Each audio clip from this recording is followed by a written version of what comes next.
G'day, legends. Welcome to the Pot Noodle on Celtic Down Under. I'm your host, Jared, and joining me is Liam. How you going, Liam? Good, mate. Yeah, good. It's yeah, it was a bit sleepy because I watched that game last night, but apart from that, all good. I was clever. I did the whole, nah, the alarm's not getting me up. I'll just not look at anything on the phone until about 10 o'clock this morning, wake up, watch it like it was live, and yeah, even the game still doesn't make much sense to me. So had to rewatch the replays, so good fun. But yeah, happy days. So it's been a while since you've been on, Liam. How's everything going with you? Aye, good. The new blog is going very well. So everybody, please check out axom.net. That's where I'm doing my I'll be working full time as of next week. So yeah, it's writing about Celtic, and I'll sum it up as one of my old school friends put it. He said, "Liam, only you could turn hun scalping into a profession." Pretty much. Pretty much. So yeah, this says it all. G'day everyone in the comments. Thanks for tuning in. We got this from Smell the Glove. Yes, Liam's back. There you go. Thank you. Good to be back. Yeah. So we've got a few things to talk about here. But before we do that, I wanna just quickly get a little serious for a minute because I know we're gonna go off the rails pretty quickly when it's you and me on a pod together, Liam. So I wanna just basically say Cyclone Alf Stewart, what you're doing in Queensland right now is not good. You're a flaming galah. So I hope everyone up in Queensland who's been hit by the cyclone is doing well. They're getting their power back. They're all staying safe. Johnny from this pod and Jared from the Thursday Sesh pod, both of them live in Brisbane, both safe. But you're in our thoughts and prayers. Everyone up there, hope you're all safe. Yeah. Let's hope everybody's okay. Um, aye. I know what it's like to be caught up in those kind of things because you get them here from time to time as well. So yeah, stay safe, everybody. Now the seriousness is out of the way. Let's get onto the ridiculousness of the pod. Happy days. So, Liam, Celtic 2, Hibs nil. Hmm. I'm going to get the starting lineup here for you because I had it on my screen. As usual, I always have a habit of closing it off for some stupid reason. Hmm. So it's pretty much the stock standard, what we'd expect for our lineup. I think in my opinion, that was our starting lineup was our strongest lineup that we currently have. So Casper Schmeichel is in goals, Alistair Johnson and Jeffrey Schlupp at your fullbacks, Carter Vickers and Trusty in the centre backs, and then in the middle of the park, Engels, Hatate, and McGregor. Maida through the middle with Jota and Kun on the wings. So, what was your thoughts seeing that, Liam? Well, I was initially feeling a bit smug because it's exactly the starting lineup I predicted when I was doing my match preview. So yeah, that is our strongest team at the moment. When everybody's fit, everybody's available, that's the best 11 in my opinion. Um, you know, there was questions about who's going to get the left back berth. It's going to be Taylor or Schlupp. And I'm like, Schlupp is the informed player at the moment. Um, Yang done really well recently, but not enough to displace Kun or Jota, in my opinion. But enough to certainly be on the bench, and he did come on and played all right. And Maeda is undroppable at the moment, and he is our main striker, as I've been saying for several years already. And Liam that's is right. yeah.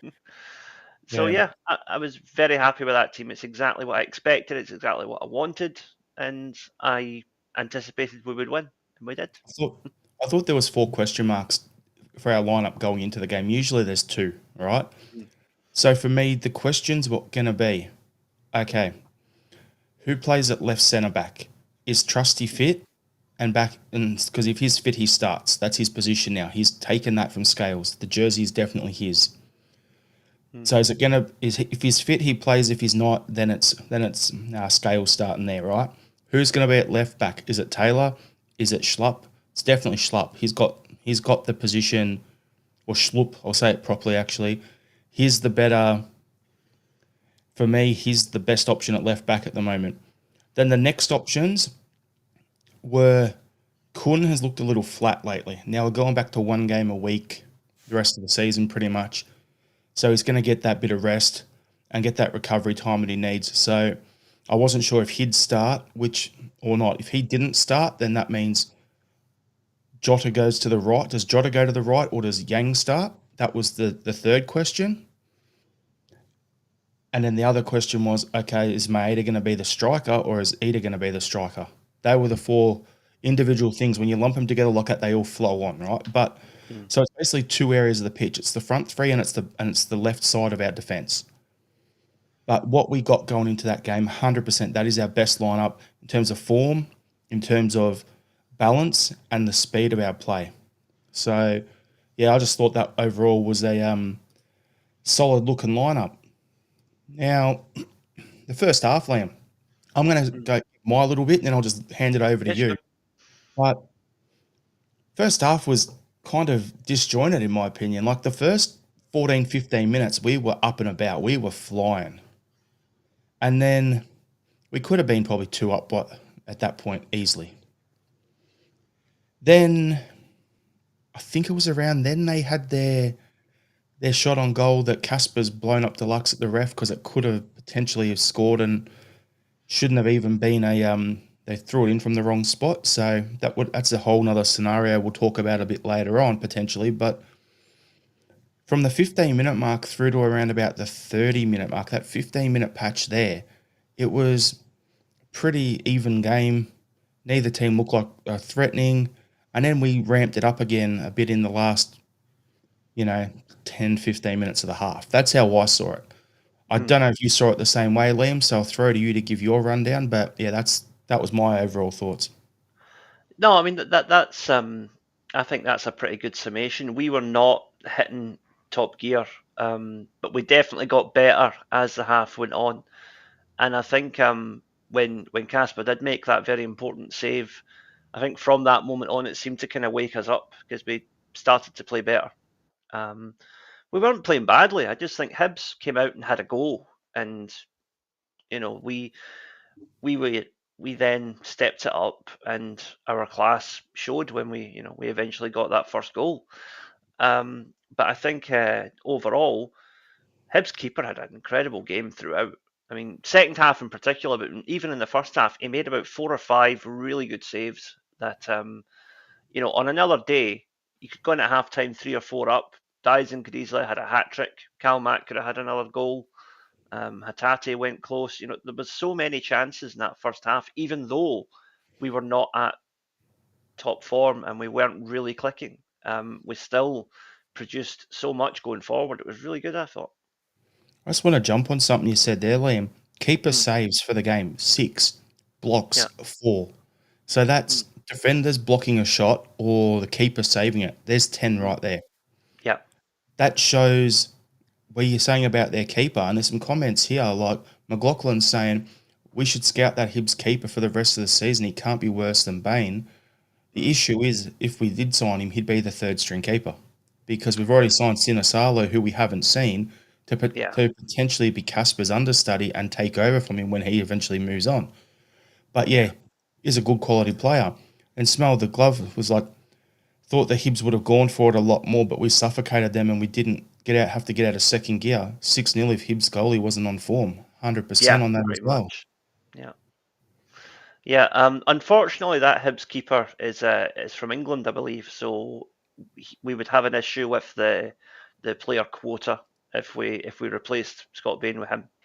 And So that's what Smell the Glove's saying. Yeah, he ain't Scottish, so we need a Scot as the third keeper for European quota. We either need that or we need an association trained keeper like Bain. Because mm, that's the thing. Bain isn't he's Scottish, yes, which is what we're talking about, but they don't necessarily have to be Scottish. They just have to be someone who's association trained. So say Connor Hazard is Northern Irish, but he would count yeah. as association and club trained. If you were to get someone like what's his name? The goalkeeper we've got, they have big raps on who's over in Austria at the moment. Aye, Obaluwemi or something. Yeah, Yeah, aye, Olawayemi. If you were to aye, bring him and put him as your third keeper, because there's some big raps on him at the club, he counts as association trained because even though he's English, he's played at the club long enough. So he could yeah, fill that role. So, yeah, their keeper was good, but I don't think we need to go and Have a look at him. McLaughlin saying here he's about 30. So you look at down in England, for instance, and I know I hate comparing us to the Premier League. A lot of the third string keepers down there are older guys, 34, 35, happy to sit on the bench and collect a paycheck, which is the exact role that Bain is doing. I'm trying to remember Yeah. his name. I think it was Wright or something like that, who was at Man City for like 5, 6 years. With his wages per minute played, he ended up earning something ridiculous. Like he was earning like £5, 6 million a year to sit on the Hmm. bench and maybe take the field once a season. Yeah. So Yeah, I remember going way back to the 90s, like Raymond van der Houw at Man United was another one. Because Peter Schmeichel was, one of the best keepers in the world at the time, I think he only played something like 4 or 5 games over like 5 years at Man United. But again, on the bench every week, getting a wage every week. So fair play to him. there you go, smell the glove. There we go. Toby Oluwayemi is at Dunfermline at the moment. Completely forgot about that. I thought he went to Austria again, so thanks for the correction there.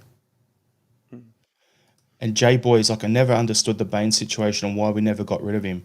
He must have some nude photos of Lorwell or something. Let's be honest. That's probably the only reason. But Well, then, I mean, I've been watching a lot of politics lately. You know what we call a DEI hiring? how though, Liam? How? The token Scottish guy in the squad. Fair enough. Uh, Yeah, funny. So yeah, it's a bit of an interesting one there with their keeper, but yeah, just overall, like our goal in the first half, Liam, like what I thought was funny about that was Dazen's Johnny on the spot for that goal.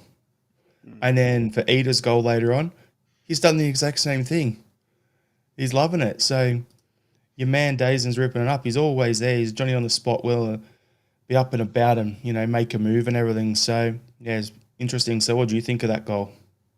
yeah, I mean, from a goalkeeper's point of view, I would say I feel kind of sorry for the Hibs keeper because it was a brilliant save he made from Kuhn, but Dyson it was where a striker should be, and just he's an absolute predator in those positions. I've got something for you to say here, Liam. Hmm. The goal that cost us in Munich, great save by the keeper. The defender tries to clear it. There's a player, Johnny, on the spot to be there and put it in. That Yeah, goal right there, that's the lessons learned in Europe, but Dazen would have done that anyway. But it's the same sort of scenario. You've got to be in it to win it. The keeper made a save, and we got to it first. yeah. So, yeah, you win some, you lose some, like that, I suppose. Aye, well, the team selection from then on in shows that we realised that that's the way it should be. Yeah. Smell the gloves saying about the keeper situation. Bain is the dressing room DJ until KT comes back. Got to be. And he's also Uh, probably going to be driving the bus of all the third stringers and that who can't get a game. So carpool. He'll be the carpool driver. I'm just saying, Celtic, I'll do that for half the money you're paying him. You'll be the third string keeper too. Aye, I'll sit there on the bench and pretend to be a goalkeeper. Just have gloves near so you can just whack the people in front of you with them if you need to get their attention. Aye. So second half, Liam, how I saw that play out was we're clearly the better team. The thing I like about Hibs, and I'm gonna say it here, is they at least come to play because they've been in good form. What is it, like 12 domestic games in a row without losing? So they've got some really good form going there. And it was a cup game, so you've got to. There's not next week in a cup, realistically. So they had to come and play. So they were out there trying to play. And what I loved with us is, I said just like a minute ago, lessons learned from Europe. What did we learn after the Dortmund game? And when we went to Atalanta and did that job, sometimes you need to just put the foot on the ball, control the pace, control the possession, and then attack in certain scenarios. And that's how I saw this second half playing. Like, if we took our chances half time, we could have been up 2 or 3. If we had taken the chances we had in the second half, same thing, we could have been up 5 or 6 quite comfortably at the end of the game. We won 2-0, But the thing is, we didn't just rush job it. Like there was one where we're 1-0 up, Dazen's making a run, he's calling for the ball over the top.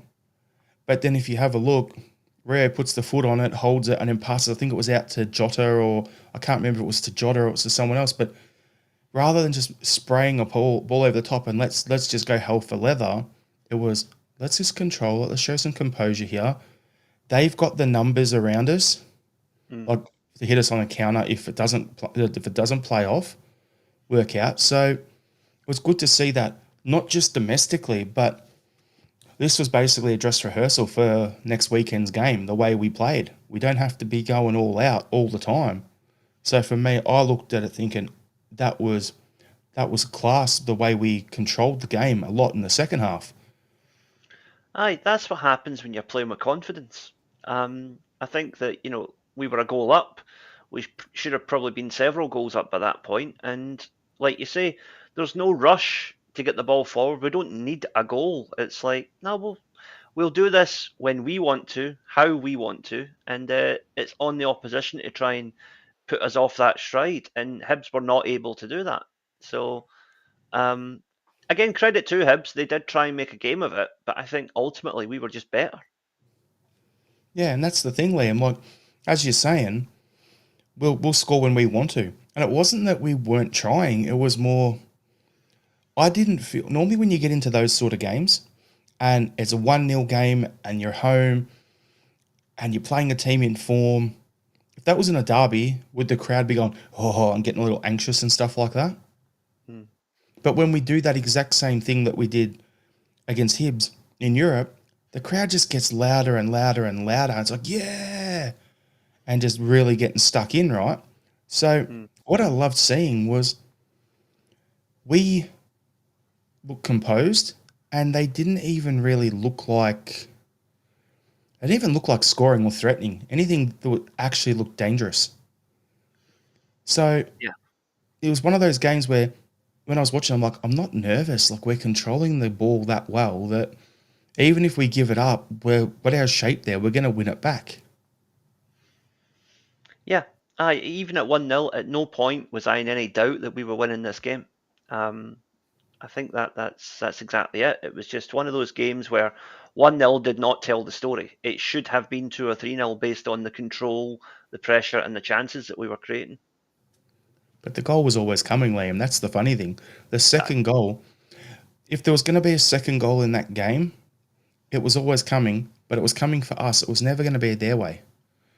Like I did Yeah. not once feel threatened with No. that. So yeah, it's great. And like overall, our whole squad, our rotation, like that's 2 games in a row. Kelmack's come off early. We put Luke in. Middle. What I find is Hatade, Engels, and Luke. Like I love the dynamic that you get with Luke and Hatade playing alongside each other with Engels in behind them Mm. because one will hold, one will push forward. So there's that balance. When Callum's in there, Engels can do a bit more. Callum can step forward and Engels will cover, so it's good. But I just think Engels into that 6, that's his natural position. We've said it numerous times in this pod, and I'm going to repeat myself. I'm going to drive everyone mad that listens. But having Luke and having Rio next to each other, being able to just pick their spots in the middle there, and the energy that the two of them bring, particularly like late in the game, great to see. Yeah. Yeah, absolutely. It's just the whole squad is in a really good place right now. Yep. So we got J Boy saying Dazen was immense yesterday, 95 minutes, and was still making runs. He's unbelievable. Yeah, the Yeah. post match Axon one was saying that there's pretty much no one that could replace in world football that could replace what he does for us in terms of the way he plays. Main man can play striker, can play wide. Pretty much other than Mbappe, that's pretty much the only one they think would be able to do what he does for us. Hmm. Is there anyone else like that over in Japan, Liam, that we should be scouting? Um, to be honest, no one on that level, but there are certainly a few players who have that potential. I think that the Japanese season starts. I think it's either next week or the following week, It's in two and weeks. it's going to be interesting to see if the players that I'm kind of keeping an eye on step it up this season. It's always good to have you in Japan who's keeping an eye on things over there and is able to turn around and say, hey, Celtic should look at this guy. And like you were with Dazen, and us Mm. to say, oh, you should have a look at this guy and keep an eye on players. Like, there was a guy I was carrying on about for a left back position, Geordie Boss, and he went over to Belgium, done well, and everything like that. And I still think he'd be a great player at Celtic, but I think he's injured at the moment because he's back home. So, yeah, it's one of those sort of situations. But there's some players out there, and Japan's been a great market for us historically. And Yeah, that's a place would like it's us to go do it. aye. The thing about Japanese players is that you are taking a wee bit of a risk because, as we've seen in recent years, it's a kind of 50-50 hit and miss ratio. Um, we've had Daisen, Hatate, and Kyogo who all come in and did brilliantly. And then we've had Kobayashi and Ideguchi who never really broke into the first team. And Iwata, who I think was very unlucky not to. And I still think we shouldn't have sold him. We could maybe have let him go on loan. I think selling him was a mistake because there was definitely a very good player there. But But it's the same with us over here, Liam. Like, realistically, if you look at the Aussies that have been signed by Celtic recently, like in the last 5 years, there's been two for the first team. You got yeah, Tilio and you've got Moy. So it's a 50-50 again. So I'm pretty much every transfer is a bit that way. But I just love the fact that we can, that you and us, you there, me in Australia, we can talk about what options there are and all that sort of stuff. And then one of my lights just died because of the heat. Lovely. But anyway, no, so yeah. like you say, it's good that we can look at these areas. Maybe other Celtic media aren't necessarily going to talk about just because they don't have guys in those areas. Um, so yeah, it's our what is it you call it? Our selling point. It's our little niche. Aye. There you go. I'll sound all smart and stuff. So, talking about players and stuff that aren't like over here, Steve Smith, who's been on our pod a few times, is real big on the numbers and the stats and everything. He actually said, "Is anyone watching Western United? They've got a young 17-year-old centre back called Dylan Leonard, and he, looking at all the stats and everything, and having watched the game back a bit earlier over the weekend, yeah, he looks a class act. Like he's one I wouldn't mind Celtic keeping an eye on for a few years as well.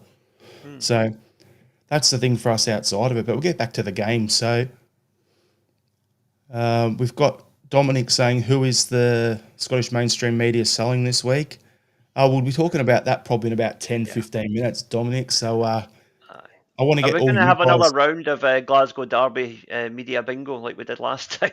Oh, yeah, of course. It's who they're going to sell, which player they're going to say shouldn't be playing, who's Aye. going to have a hidden injury. Yep, all that good stuff leading up. Yeah. So apparently, Liam, you're on more than Coronation Street. I don't know how often Coronation Street's on because I've not watched it for like 30 years. So,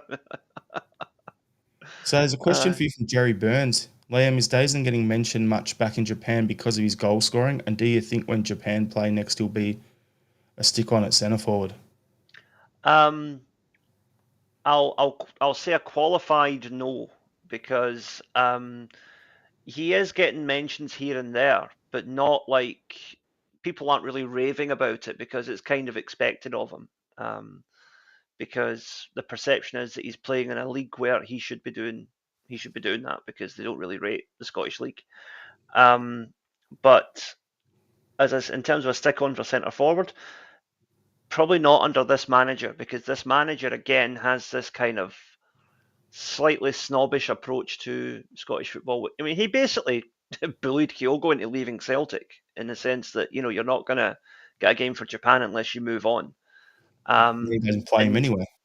yeah, exactly, exactly. It was a no-win situation for Kyogo, and unfortunately, as much as I love the wee guy, he had his head turned by that, I think. Um, but getting back to Dyson, um, Dyson is one of those guys who just really wants to play for his country, and he'll play whatever he's told to play, and he doesn't, grumble about it. So I think no, I think Japan will probably continue to go with Ueda as their main man up front, even though I think Dyson would be more effective. But that's kind of the formation that Japan play just now, Dyson can slot in on the flank or through the middle. He's good either way. Pretty much like it is at Celtic. You But you just you just mentioned a waiter there, Liam, and there was a question here for you from Irishman in Porto. mm, Liam, what do you think? What do Waiter and a Gawa offer in the nine that Dyson or Kyogo doesn't? um, Moriyasu likes them more. Is pretty much the only answer I can give to that. Moriyasu Yes, clearly so has his far. favourites, and Kyogo wasn't one of them. And Dyson is part of the squad, but he's not a guaranteed starter at the moment because, like I said, the manager has this innate prejudice against our league. Yeah, fair enough. So what we'll do is we'll finish off talking about the game quickly, and then we'll come on to a few more of these questions because there's quite a few good points in there that we need to get to. So yeah, just want to finish it off here, Liam. So second half goal, great give and go with Luke and Yang for the ball across for Ida to tap in, put in there. What I liked, though, as I mentioned earlier, is if the ball was going wide, Maida was there unmarked at the back post to tap that in, to Yeah, make sure the goal was there. So we're definitely getting the second goal there. Um, one of my main talking points that I wanted to discuss from the game was the throw. So there's talk that in that 15 minutes in where I mentioned it earlier, they threw the ball in from the wrong spot. So if Hibs had have scored, it would have been interesting to see how VAR would they have actioned it because it's a clear and obvious mistake from where it was thrown in. There's no yeah, precedent. Would they have got involved? Would the linesman have put his flag up to say that was a foul throw? mm, Who knows, right? So yeah, that would have been interesting, but as a test case. But luckily we've got a great keeper there who absolutely is on form and kept it out anyway. So we didn't have to go down that road in with another game against Hibs with some VAR bullshit. So yeah, good fun. aye, aye. The thing is with the whole VAR situation is laughable. I mean, if you watch that VAR review on YouTube last week, it was basically, yeah, I don't know, but I think a penalty to Rangers. I mean, no goal Celtic. That was basically it. He was trying to talk Uh, himself into it, like talk the uh, assistant VAR into it. That's the thing. Like the assistant VAR was saying all the right stuff, mhm, so it was completely butchered. So at least we know that we dropped points, and so we can have a bit of a laugh at the end of the season. No matter what we win by, then you can go goal tally. Yeah, that's practically another point there because there's no way they're going to score 28 goals or whatever to turn it around more than us. yeah, And on top of that, then you look at the two that we had taken off us there, and you're like, eh. yeah. So, any players you want to focus on from the game here, Liam, or do you just want to go to your man of the match? Well, I would just say that I think it was really good just to see Yang and McCowan both coming on and both making really positive contributions. Um, I really like the depth in the squad we've got just now. Those are two players who are not guaranteed to start, but they're going to play a part in pretty much every game because they are great impact players when they come on. And Big Ida got his goal as well, which was richly deserved. And I'm really pleased for him because he's a confidence player, and getting the all important second goal is going to give him a bit more confidence, hopefully. So, Ida got his goal. Is Yang's missus still in town? Because then we can make a rhyme here, Liam.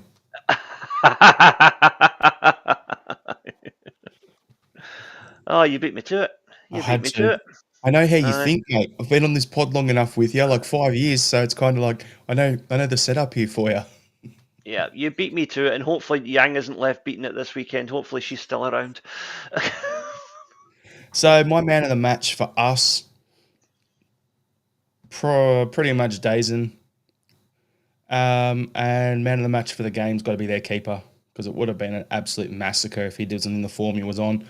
You got anyone different to say there, Liam? Yeah, I would pretty much echo that, but also a special mention for Casper Schmeichel making that crucial save, which for a goal we don't know if it would have stood or not, but thanks to the big man, it's not even a question we have to ask. Yep, 100%. So it's funny. The next topic I wanted to talk about was already mentioned here by Dominic, who is the Scottish mainstream media selling this week. And the next topic I wanted to do is because there's been a lot of talk in the papers and everything like that. It's going to be this is exactly what I wrote on our run sheet for you all. With talk of future player sales starting to come out in the Scottish mainstream media, who do you think will be the next player to be linked with a move away from Celtic in the summer? We've already seen talk of AJ, Maida, and Kun in the Red Tops in the last 3 weeks. Yeah. So I'll predict it's going to be probably Carter Vickers, because that's the one really big informed player that hasn't been linked with a move away yet. And it'll be a complete nonsense, because they've all been complete nonsense.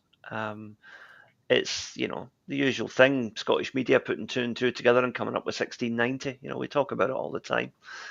They, particularly in the week of a derby, they're going to do everything they can to try and,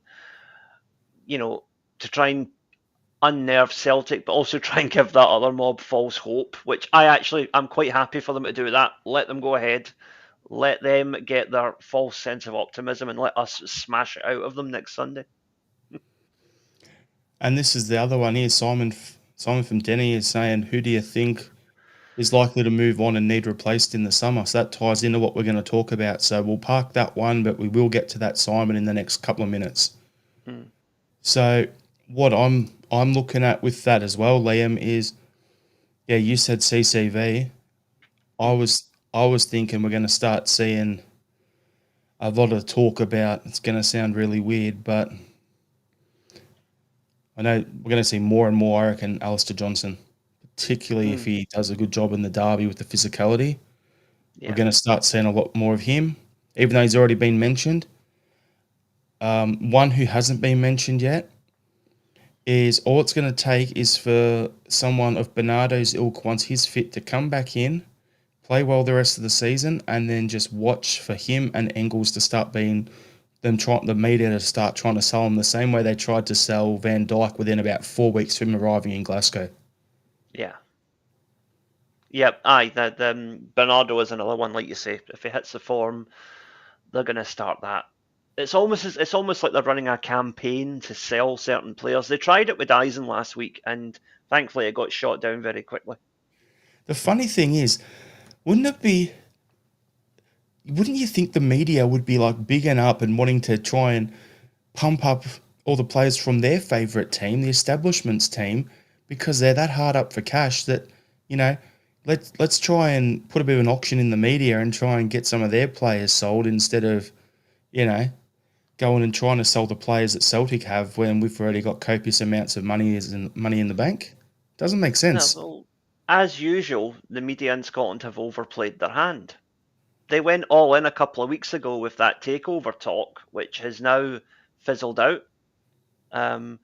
First it was the 49ers are going to buy Rangers and plough in all this money. Then it was one American investor linked to the 49ers might be investing.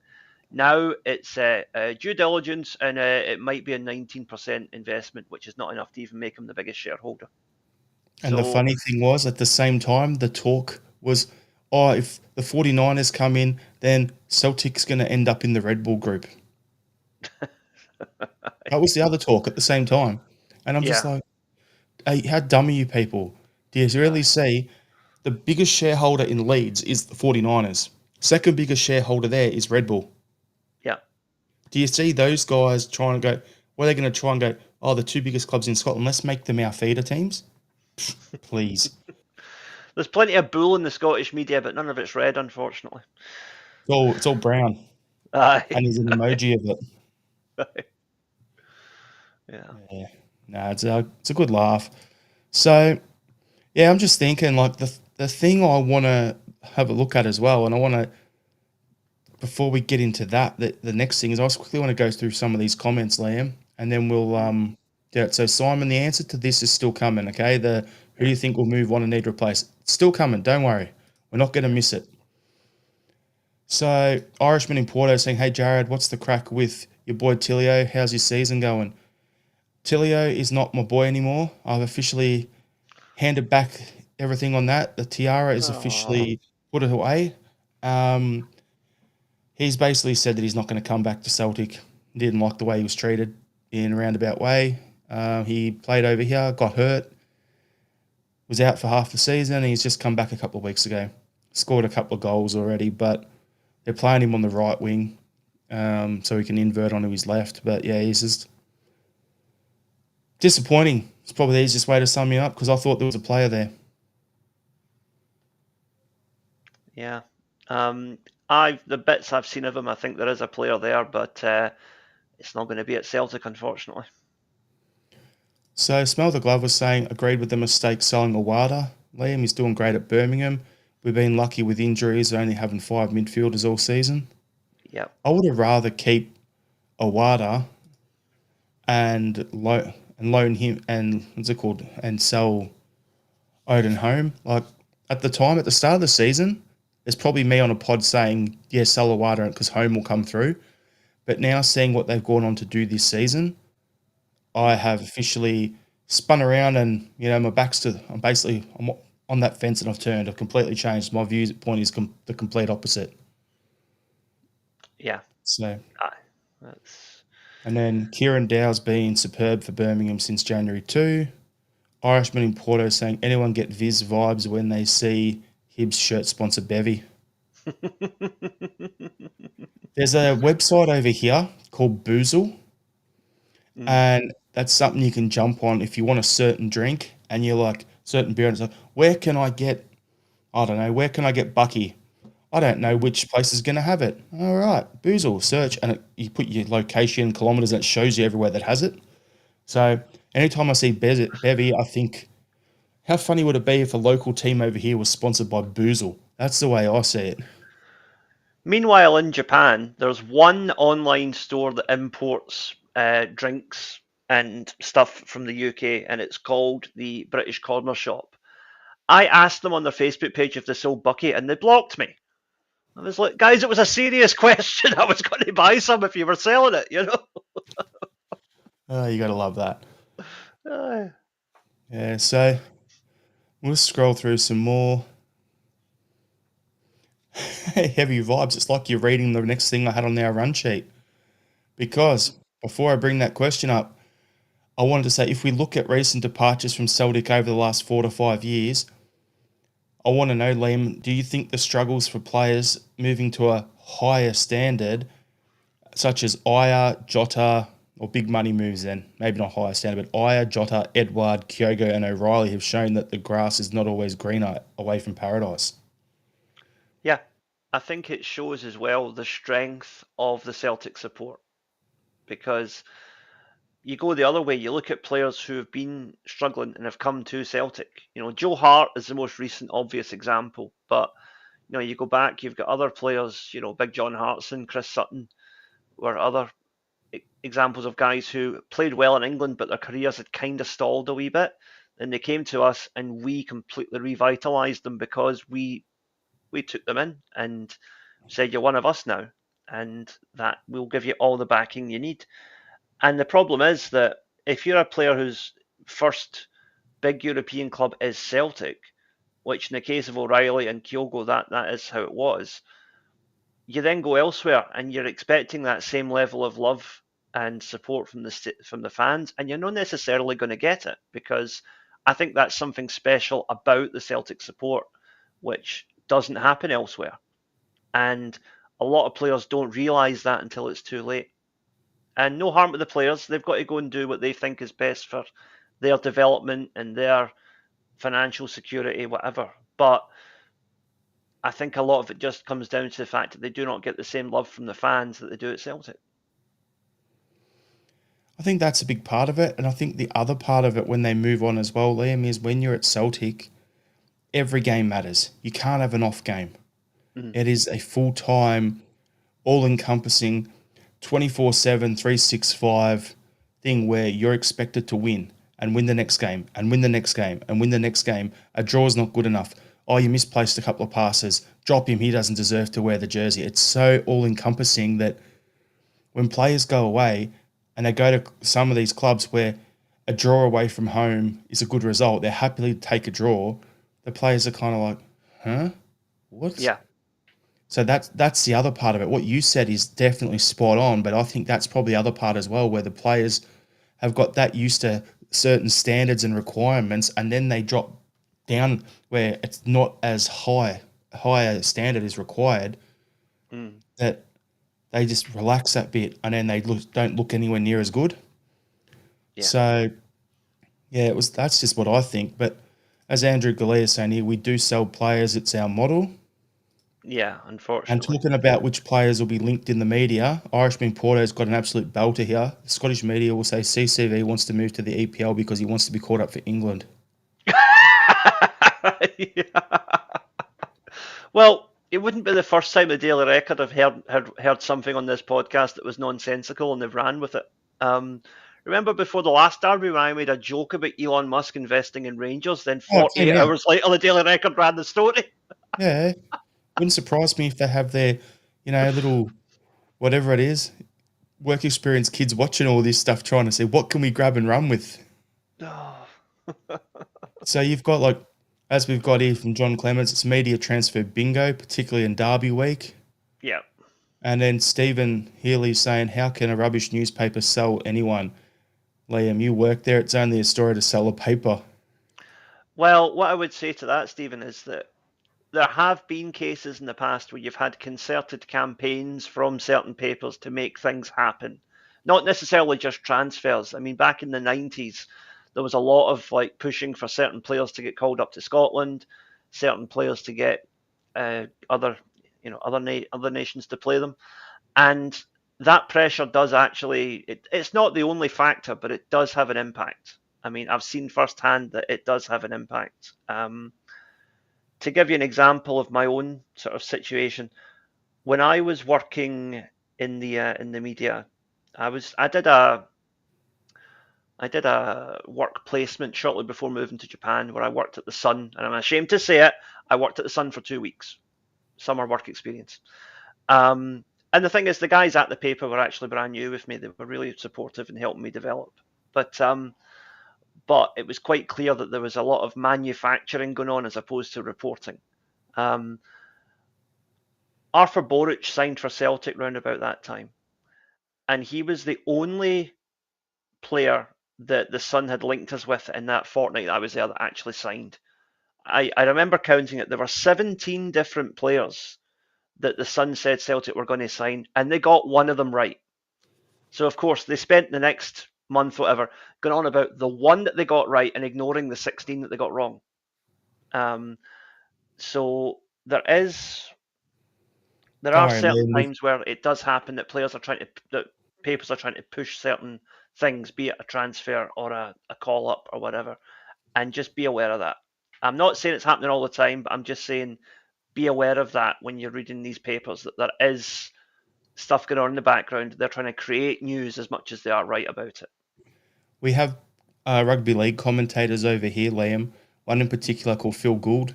He runs one of the clubs now, but when he was in the media as his everyday job, you'd get him on one show and he'd just be carrying on about one player and he's going to move to this club, and the next show saying that, in an article he's saying some another club, his Twitter he's saying something else. So then when it actually happens to one of those 4 or 5 clubs that he's talking about, he goes, see, as I told you, and blah, blah, blah, and he shares that one. So Yeah. it's exactly like that. There's people like that over here. The sports media thing is it's a bit of a place full of snake oil salesmen and car salesmen combined. Sorry, Liam, I don't need to be a prick about it, but I don't believe No, you're half right. this I see to them. You're right. And people like that make my job a lot harder because, again, anecdotally, I ran a story last week on the blog talking about some of the issues that some of Celtic's young players have had in terms of contracts and whatever. And I won't disclose sources because, you've got to be confidential about these things. But let's just say that the people I spoke to for that story were as authentic as you could get for that story, right? But a lot of people, because they've read stuff in the mainstream media and they've been trained to think, oh, that's nonsense, it's just anti-Celtic, whatever. Because I wrote a story that was in some aspects critical of the club, some people were saying to me, you're obviously making it up, you're trying to get attention, you're trying to, and I was like, guys, if you'd seen the stuff that I'd seen, you'd know that this is 100% true. But you can't. Obviously, I can't just go on Facebook and show you my sources because that's not how it works.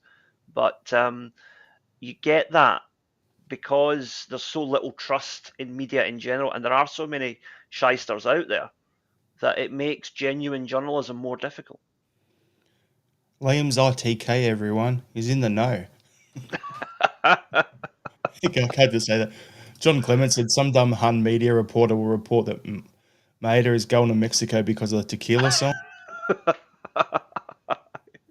And then we'll scroll through some more comments. Yeah, Christie's pretty much the only one I can see that went down south and's actually doing well recently. Mm. So, I, but they've all, you know, padded their bank balances. So, yeah, good on them. At the end of the day, Mm. that's their choice. But yeah, it's kind of funny though. So we just having to scroll through more of the comments. So yeah, we'll there we go. Jerry Burns is saying very few players leave Celtic and make it somewhere else. Plus, they don't get the same adulation from other fans. So yeah, it's one of those ones, Liam, where I'm looking at it going, those guys have moved on. So with this in mind, and we said we'd get to it, Dominic. So don't worry, we're coming to it now. Who do we think's going to move on? I'm going to tackle this. Oh, Simon, I think it was actually said who do we think will be moving on? But yeah, for me, I'm looking at it going, is it time, Liam, that we offer contract extensions to keep key people? And the word I chose there is people, not players, at the Mm. club to continue to build from a position of strength. Because I'm going to say it, the last 15 years, anytime we build something, we then tear it down with a few sales, or we get a good player in, we get a few players in, we build it, and then we sell. Case in point, it was like when Wanyama came in, he was gone, Virgil's gone, the next year Fraser Forster's gone, the next year someone else is gone. So we're always selling, rather Mm. than keeping these players and bringing someone in. Like the squad we've got this year, if we were to lose one player this off season, but bring in two players for a similar spend to Engels, then we go to a position of strength and we actually strengthen from a position where we are and let the team grow together in Europe. That's what Club Bruges has done over time. That's what's worked for them. It's 7 years straight in the Champions League. That's what I want for us. Yeah. So I think it's time we offer some contract extensions to key people. First one cab off the rank needs to be Brendan. Tie him down. He's got a year left. He's doing well. I never thought I'd say that when he was appointed, by the way. But tie him down, give him the extension, keep him here for another 4 or 5 years. And then the players off the back. Liam, should we be doing that? Yeah. Yeah, absolutely. I mean, like you say, get the manager signed up first of all, um, because I mean, you could argue the last time that we were in this position was the first time that Brendan was here, because we were on that cusp of being ready to really kick up a level in Europe. And obviously the investment didn't come in, which is why his head was turned. And I still think it was wrong of him to quit mid-season, but you can kind of understand the background of why he did it. So hopefully this time the club have learned a lesson. They back the manager, and we are able to. I mean, an extension for Dyson's a no-brainer, right? There's got to be an extension for him. Um, Carter I would offer Vickers too. extensions to AJ Kuhn. Um, Carter Vickers just got one last year, so I don't think we need to worry about that right now. But that would be one to do in the next 18 months. I would probably, in terms of players going out, I think Hatate is the most likely one. Yeah, and Um, that's what Maestro said here, Liam Hatate. And then yeah, Heavy Vibes is saying at least one goes every summer. aye, aye, And he's saying keep Rogers. Andrew Galea was saying the age profile of our players dictates when they come onto the market. yeah, yeah. Aye, and the thing is with Hatate, he's at that age now. I think he's like 27, 28, where if we want to get maximum return on our investment, it's going to have to be this summer. Um, the problem is though, his form has been up and down to the point where last summer he would have been a £20 million sale. Now it's probably more like 12 to 15, I think. Um, but you'll get some club will come in and try and offer 7 or 8 and hope Celtic will get the will to knock it back. And the thing is, like, okay, if he's 27, 28, he gets that one big contract that he wants and he gets his move. Mm. If we get that 12 to 15 that you're saying, Liam, and then we Mm. go and get another Engels level spend, it's paid for itself anyway. Yeah. So the way I look at it, it's not like you're losing a lot there because we're going to be able to bring someone in at a similar level to Engels, get a player who's playing consistently in Germany, for instance, at a lower tier team and bring them through or Mm. something like that. It's going to work for us. So, or just go down to Benfica's academy and just steal the next two or three best ones coming up for the same money and buy two of them. Do what we did with Jota and do what we did with Bernardo. There's options there, right? So I think it'll be Hatade if it's anyone. And then the other thing I look at is we've already got Tierney coming in on with a new contract, so our whole back line's going to be under long-term contracts if you give AJ an extension as well. Middle of the park, Engels is only in the first year of his deal. If Rio moves on, you're bringing in his replacement long-term contract anyway. It's going to be 4 or 5 seasons, so that's tied that down.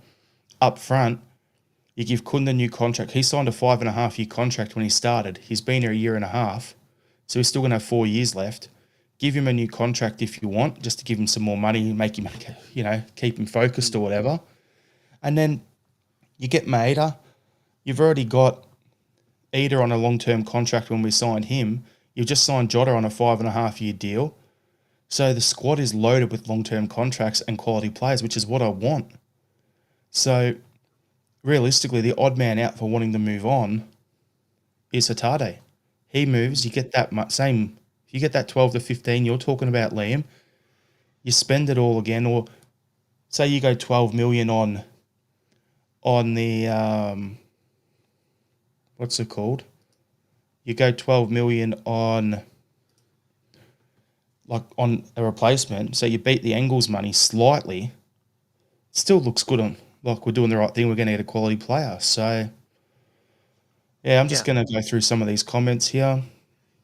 Mm. Simon saying it's exactly my thoughts too. We've just put a load of players in the window with Champions League, and how many of them are now in their selling ceiling? Exactly, selling ceiling is a key point. We want to get top price from, but we also want to be looking to replace them, and that's where Irishman in Porto is saying there's nothing wrong with selling players if you already have the replacement in place at the club. That's what Bruges does well. Like they'll sign a guy and have him there for 12 months, bet him in, then they'll sell the starter for 25, 30 million. Then instead of having to go find a starter to replace him, the guy that they signed last season steps up, and then they find a new guy to play second fiddle to that bloke, and they just develop him. Yeah, and ultimately, looking at Celtic with the Kyogo situation, that's what's happened. We were all like, oh God, how are we going to replace Kyogo? Dyson has stepped up and done it. And you could argue it's better because Dyson maybe fits the Brendan Rodgers type of player more than Kyogo ever did. Yep, 100%. So I'm just looking at some of these comments here as well. So Heavy Vibes is saying, if anyone has less than 2 years and not signed again, sell them. And then followed up saying Celtic in the world top 10 for profit. Yeah. Andrew saying we'll be signing another striker no matter what. Can we please be on that? Yes, Andrew, 100%. But can we please, for the love of God, be linked with another striker other than Christgarden? Please. I can't go through another transfer and they're making it 5 windows of being tied linked to him. Either pay It's the becoming money. like the dog dry humping someone's leg at this point, isn't it? Trying to make that Exactly. transfer happen. Like, either pay the money now, sign him up, say you've got him till the end of the transfer window, then he's ours, and bring him in then, or move on. It's like the guy, you know what I'm gonna say that is? It's like the guy who's broken up with his high school girlfriend, but he doesn't know what he's doing because he's an awkward guy, so he just keeps knocking on her door at 2 a.m, just trying to get the odd route here and there because he's got nothing better going on. Oh. That's how desperate it's seeming. So we are saying is Chris Garden's going to issue Celtic with a restraining order in the near future. Chris Garden equals Finn Bogerson. Hey, I remember Finn Bogerson. I was actually talking about him the other day. And the funny thing with him is I can't remember what he was like as a footballer. All I know is he had a good head of hair on him. That was it. And then Andrew saying he'd be a dud. Mm. And John, great to see you on the stream, mate. It's been a while. Hope you're well. 20 million for Hatate and don't accept anything less. I mean, the thing is, there are players nowhere near as good as Hatate who will go for that in other leagues. Celtic need to be demanding more for our players. And that's the main reason why I don't think Dyson's going anywhere in the summer, because the fee that we would need to justify selling him in terms of getting a replacement in is not a fee that anybody would pay for a player at a Scottish team. You'd be looking at 30, 40 million minimum to let Dyson go, I think. So, And nobody's yeah, going to pay that to Celtic. I was just looking at something here. So, on the 29th of September 2023, Hatate signed a new 5-year contract with Celtic. So, realistically, he's still going to have 4 years left on his deal at the end of this season. Mm. So, there's plenty of time there. So, let's look at Dyson's one quickly because I can't remember if he got a contract extension either. I He think he signed a did. 4-year one, keeping him at the club until the end of the 2027 season. So, he's still got a couple of years too. So what's he going to have? Two years left at the end of this season. So he's in that perfect spot. Get him a new contract. Extend him now. He's done well for himself. I'm just going to say this: that whole if you don't sign a new deal with 2 years left, move on. Honestly, he is just peaked perfect. Like he's on 27 goals for the season. Be our first striker since Lee Griffiths to have over 30 goals in a season. I think it was. So yeah. Good on him. Like, he's doing well there. Give him his new contract. Sign him up. Yeah. Yeah, it's he's holding all the cards in that negotiation, and I just hope Celtic are smart enough to get it done. Yep. So, we've spoken about that. We'll watch this space. Obviously, we'll talk about any moves or any players that we should be signing and that moving forward. So I'm gonna go. We've got two last things to talk about, Liam, to end the pod. Who would you rather in the Scottish Cup semi-final? Ooh, I Sorry, mean, before you answer that, yeah. Austin, Well, okay, I knew as soon as I said it, I said Lee Griffiths. I was like, fuck. Kyogo did as well. So Kyogo, Lee Griffiths, and there was one other striker. We've had three strikers basically since Henrik that have scored 30 in a season. I but think I read Scott in the Daily McDonald. Record that Scott Lee McDonald, Griffiths there you doesn't go. count because the Rangers went in the league at that time. Yeah. My bad. I knew it as soon as I said it. So anyway, back to you, Liam. All right, no, yeah. What was I saying before? We've got Aberdeen, Aye, Hearts, and Livingston for the Scottish Cup semi. right. I mean, obviously, I think if Livy not still got to play tonight, it's Livy and Giving St someone, Johnson. yeah. Yeah. Aye, Livy and St Johnson.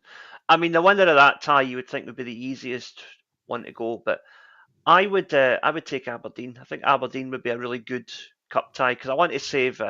You would want to save Hearts for the final, wouldn't you? Because if you can't beat the Huns in the final, that's the next best alternative. Um, so no, I would say look, give us Aberdeen. That'll be a good box office, a good trip for the Aberdeen fans down to Hampden.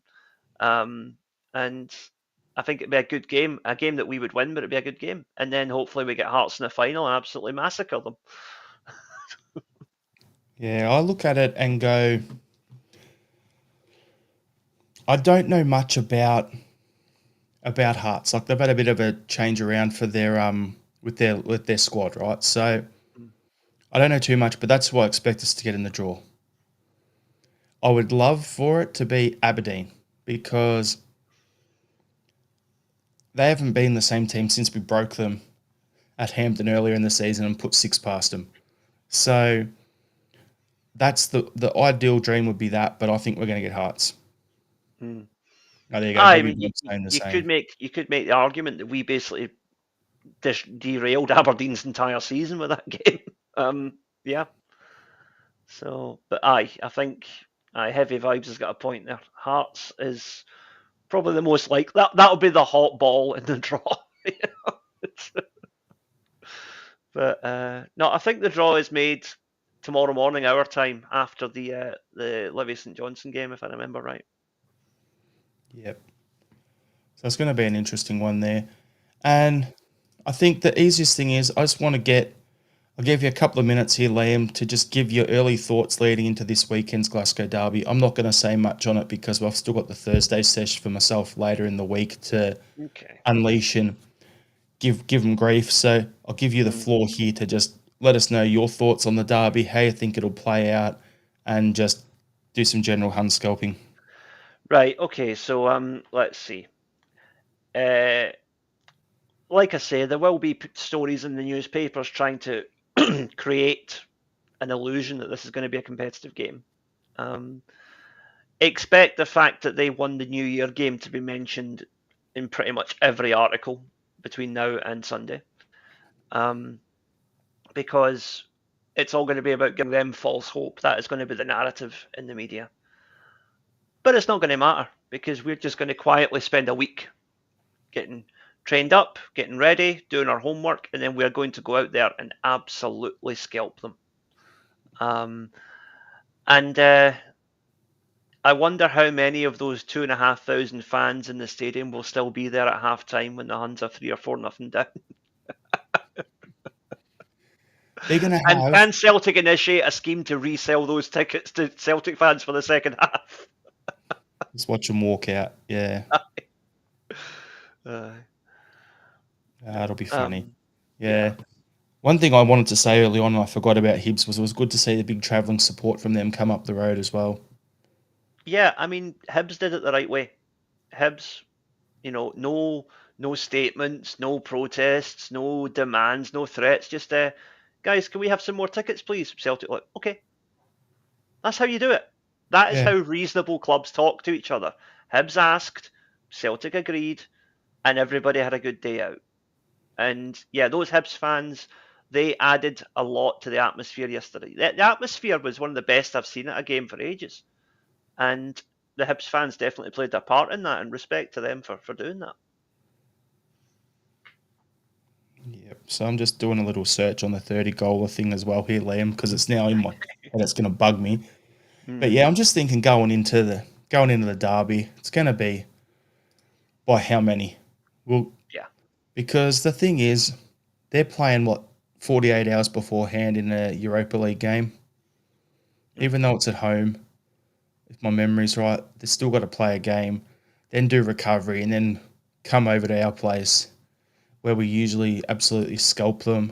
So yeah, it's going to be an interesting one. I'm looking forward to it. Just Yeah. remember, when you're reading an article this week in any red tops or Scottish media or anything like that, my final thought, I'm going straight to my final thought on this, Yep. Liam, because Yep. this is what it was going to be, and then you can finish it off with your final thought after. But Okay. when you read any of that stuff, and it's a red top or of a certain Scottish mainstream media journalist in inverted commas that we all talking about earlier, right? Mm-hmm. The saying is everything before the but is bullshit. Yeah. So when they're saying this will be a really competitive game, but blah blah blah blah blah, Yeah. that is bullshit.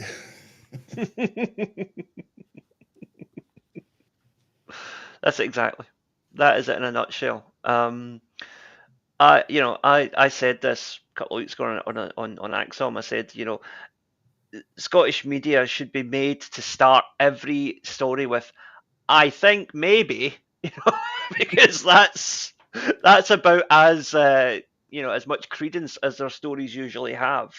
Um, and you see it particularly, and you're going to see it hyped up to a new level this week. The amount of stories that are going to be written from a position of this is what I want to happen rather than this is what is actually going to happen. Because that's how the narrative with that takeover story has been for the past month. Is people just getting in and all in on it, trying to make it happen, and you can already see them slowly trying to walk it back because they know it was bullshit. And it's going to be the same with this Derby game. So I would say don't. Don't get angry with it. Don't be annoyed by it. Just sit back and just store it all in here. And just remember on Sunday night when you're celebrating yet another victory for us, just remember how sick all of those mutants are going to feel because they will go all in on all the crap the media is going to feed them this week. They're going to go into Celtic Park believing that they are Real Madrid, and we're going to send them home realizing that they are Espanyol.